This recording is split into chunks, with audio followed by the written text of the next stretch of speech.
Mga par! Napag-usapan nga natin sa nakaraang video ang Go to the World Arc Part 1 kung saan nagsana si Ipo para sa nalalapit niyang laban kay Alfredo Gonzalez na kasalukuyang world rank number 2 sa featherweight division. Ngayon naman, pagkikwentuhan natin ang Go to the World Arc Part 2, ang pagtutos ng dalawang magkaribal na si Manabu Itagaki at Kyosuke Imai para sa JBC featherweight belt. Matapos kang sabihin ni Alfredo na hindi siya nabibilib kay Ipo, nagulat ang mga reporter sa komento na yon. Kaya naman sigurado ang mga to na nagiinis si Ipo sa galit. Ngunit agarang itinanggi ni Ipo iyon at sinabing gusto lang nitong i-make sure na magagamit niya lahat ng kanya na pagtrainingan sa laban para natin makita kung gagana ba sa world class level ang kanyang mga teknik. Dahil nga sa naging sagot ni Ipo na yon, naalala ni Mari ang sinabi ni AJ dati na nagsasabing paano kung masumina si Ipo. Pero confident pa rin si Mari sa mga salita ni Ipo na nag-training ito ng sobra-sobra para sa laban. At dagdag pa doon, meron siyang magaling na coach na gagabay sa kanya sa laban. Ngunit kahit nga ganun, hindi alam ni Mari kung bakit kinakabahan pa rin ito.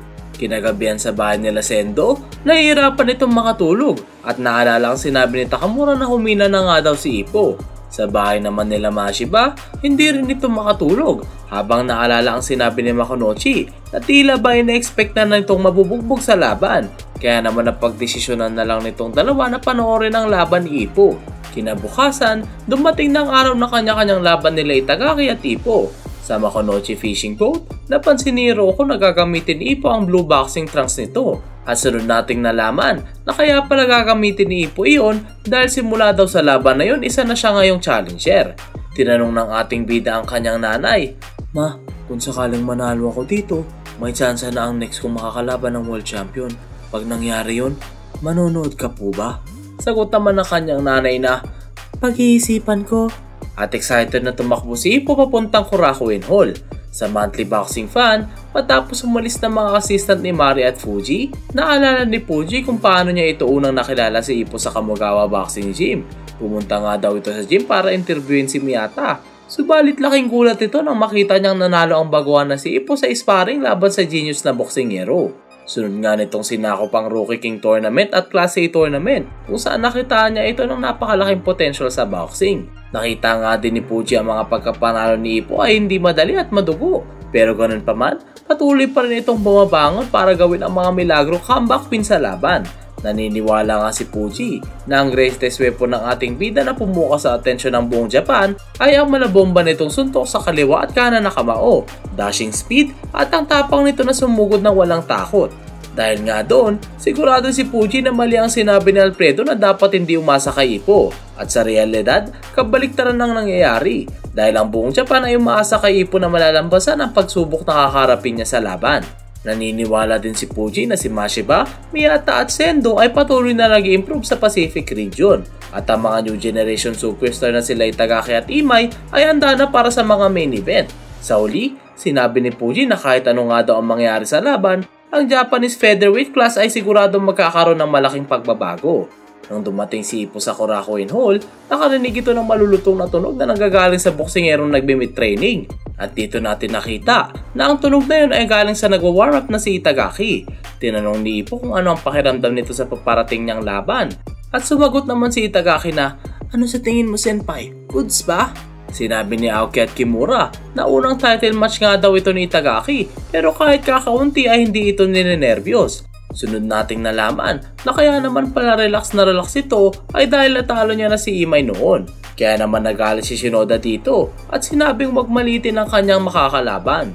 Humingi ng paumanin si Ipo dahil kahit nga mas mataas ang rank nito kay Imai ay papasok ito sa blue corner dahil pares itong nagtitraining sa Kamogawa Boxing Gym. Mga par, trivia lang pala, kapag kunwari ikaw ang champion o mas mataas na rank, papasok ka sa red corner. At kung ikaw naman ang challenger, ikaw ang sa blue corner.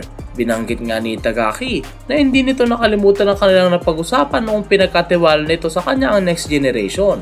Dumating na ang oras na isa sa pinakahintay na laban, ang Japanese featherweight title match. Mabilis at excited na pumasok ang tinatawag na karamihan na Manabu Young Speed King Itagaki.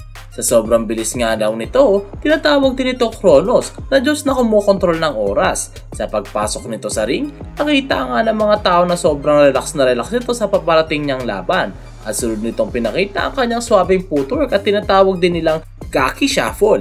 Mga par, kung maalala ninyo, ito yung nagpanalo sa kanya laban sa dating Speed King na si Saiki sa Class A tournament. Sunod na pumasok ang kanyang karibal na si Imai na may mala Superman na katawan.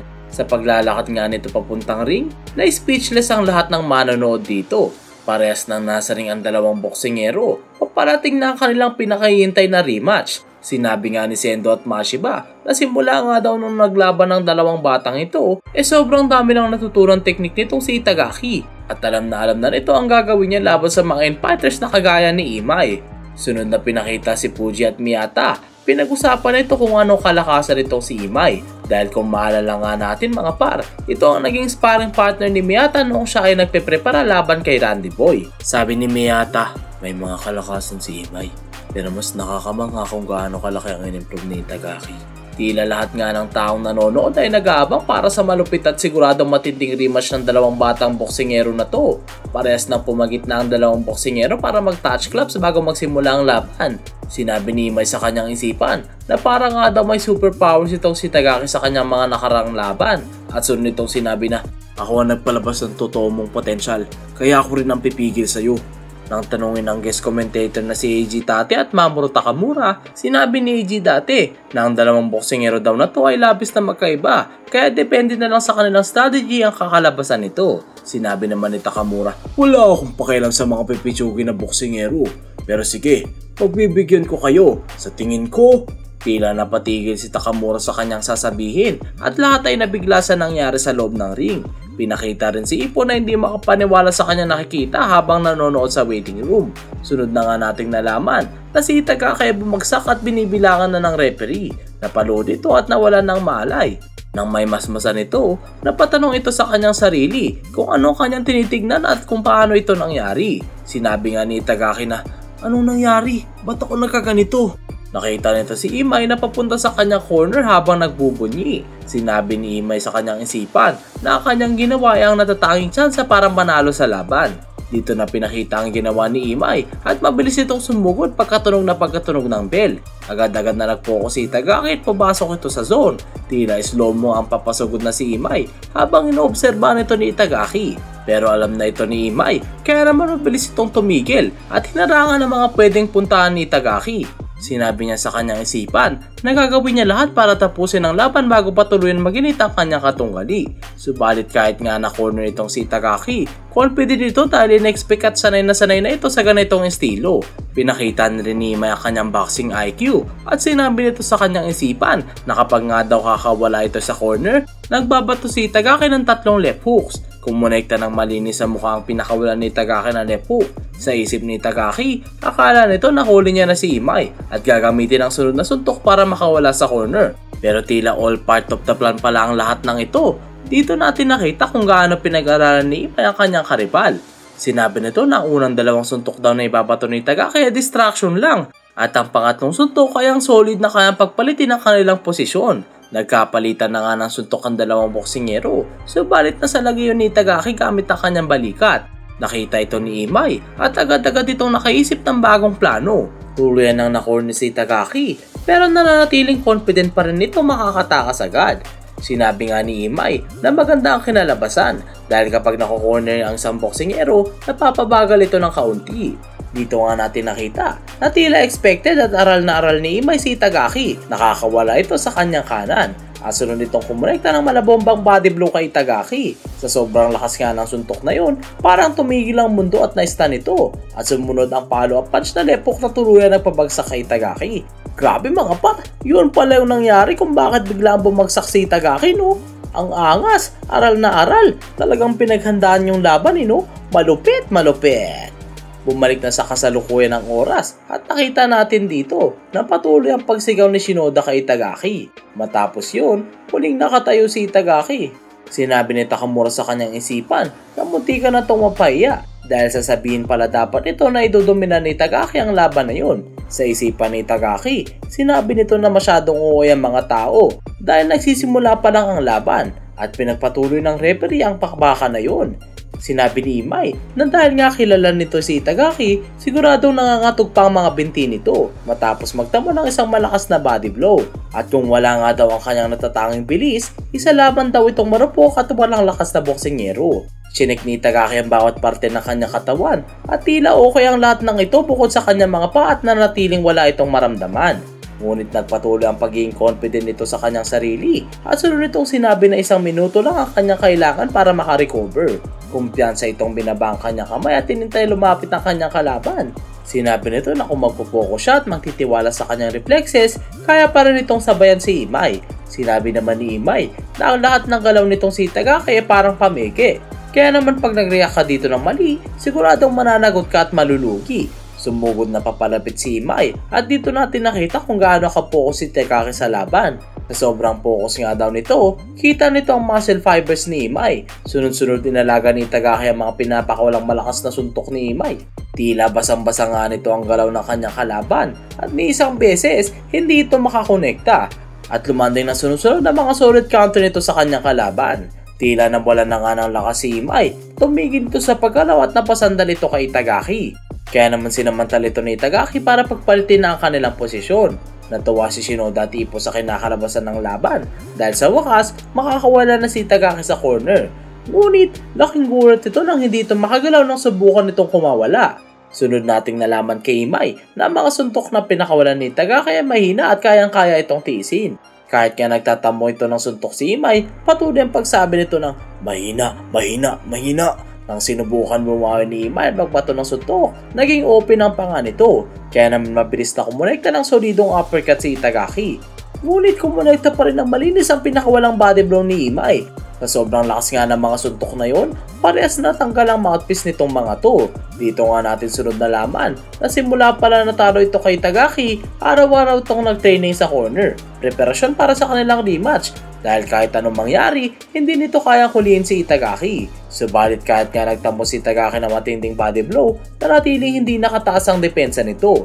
Sunod nating nalaman kay Imai na ang pagbaba nito ng kanyang depensa ay isang patibong. Dahil kung sakaling sumugod siya ulit dito, siguradong makakounter siya ni Itagaki. Dito nga napansin nila Ippo na parang may nahanap si Itagaki. Sunod nga nating nakita na tila hinahamot at nihintay nga nito si Imai na sumugod at magbato ng suntok. Nananatiling kita pa rin ni Itagaki ang gagawin ni Imai at parang slow motion itong sumusugod. Kaya naman muli itong kumonekta ng isang malabombang uppercut. Ngunit patuloy pa rin ang pagsugod nito at diniktik sa corner si Itagaki. Sinabi ni Takamura sa kanyang isipan na ito pala ang plano ni Imai na idiin ang kanyang kalaban sa corner dahil kapag nasa corner ka, hindi ka makakapagbato ng mga malalakas na suntok. At sunod-sunod na nagtamo ng body shot ang na-corner na si Itagaki. Dahil sa mga suntok na natatanggap nito, nag-clinch na ito para mapatigil. Pinakita ni Imai ang kaibahan nila pagdating sa lakas at mabilis nitong tinanggal ang clinch ni Itagaki at nagpatuloy ang pagpapakuha nito ng sunod-sunod na solidong body blow.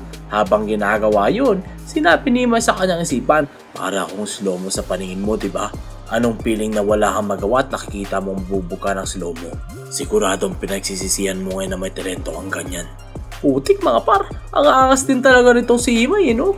Dito sinabi ni Itagaki na dahil sa kanilang training sa gym, kayang-kaya niyang tiisin lahat. Dahil nga kita nito ang mga paparating na suntok, natatiming nito ang paghinga at naihahanda ang mga muscle nito sa katawan. Sinabi ni AJ dati, ang mga suntok na pinapakawalan ni Imai hindi kasama ang kanyang bewang. Kaya naman hindi ito sobrang effective kagaya ng mga body blow ni Ippo. Unti-unti nang napagod si Imai at bumagal ang mga pinapakawalan nitong body blow. Nabahala nga ang coach nito dahil hindi nito inakala na makawalan ng lakas si Imai sa pagpapakawalan ng sunod-sunod na body blow. Subalit na natiling porsigido ito at binuhos nito ang kanyang natitirang lakas at nagpatuloy ang pagpapakawalan nito ng body blow kay Itagaki. Pero hindi na may tagi ni Imai ang kanyang pagkapagod at nagsimula na itong mahirapan huminga. Nang masalag ni Itagaki ang body blow na yun, nagulat si Imai. Sunod nitong naisip na kung nagsimula ng dumepensa si Itagaki sa kanyang katawan, siguradong open na ang mukha nito at sunod na nagpakawala ng isang right overhand. Subalit napangiti si Itagaki at tila planado pala nito ang lahat. Nagpakawala ito ng sarili niya counter at sinabayan si Imai. Sinabi ni Shinoda na dito na nga pinakita ni Itagaki ang kanyang experience sa loob ng ring. Dahil nga si Itagaki ang Speed King, kumpiyansa ito sa kanyang sarili na unang kukonekta ang kanyang suntok. Ngunit, laking gulat nito nang mapansin niya sa kanyang paningin ng isang mabagal na bagay. At sunod nitong napagtanto na ang mabagal na gumagalaw pala na yun ay ang kanyang kamao. Hindi nito alam na dahil pala sa mga body roll na kanyang natamo, unti-unti na siyang bumabagal. Kumonekta ng solido ang right overhand ni Imai kay Itagaki. Dahil doon, tuluyan ang bumagsak at nawalan ng malay si Itagaki. Mabilis na itinigil ng referee ang laban at itinangal na bagong Japanese featherweight champion si Imai Kyosuke. Nang muling nagkamali si Itagaki, nakita nito si Imai na suot-suot na ang belt. Sunod nitong sports na kinongratulate ang kanyang karibal at doon na muna magtatapos ang ating part 2 Go to the World Arc. Grabe yun mga par, napakatindi ng laban na yun. Akala ko makakakambak pa yung bata natin si Itagaki no? Ang astig no? Sobrang pinaghandaan ni Imai ang laban na yun. Alam niya yung strengths and weaknesses niya, kaya gumawa ng pangontra no mga par, ang lupit. Dito talaga natin masasabi na si Itagaki at Imai na ang new generation ng Japanese boxing no? Ang angas. O paano? Abang-abang na lang mga par para sa next video. Kaya huwag kalimutan mag-like, subscribe at pinutin mo na rin ang bell button para lagi kang updated. Ako nga pala uli si Yawa Senpai. Hanggang sa muli mga par!